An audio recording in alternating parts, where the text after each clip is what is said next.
திரும்பிவிடும் என்பதை நினைவில் கொள்ளுங்கள்.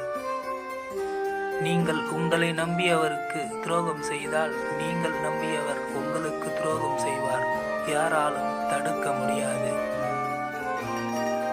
கண்ணுக்கு தெரியாத நபர்கள் நமக்கு துரோகம் செய்வதை விட நம் கண்முன்னே இருப்பவர்கள்தான் அதிக நம்பிக்கை துரோகம் செய்கிறார்கள்.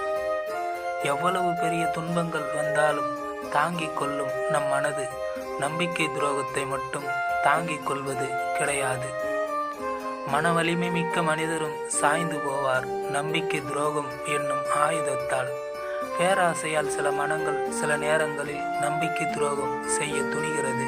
அது கூடவே பிறந்த உறவுகளாக இருந்தாலும்.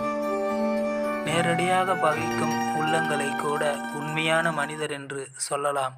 முகத்திற்கு முன்னால் நின்று மறைமுகமாக பகைக்கும் மனம் கோழையானது. உன்னை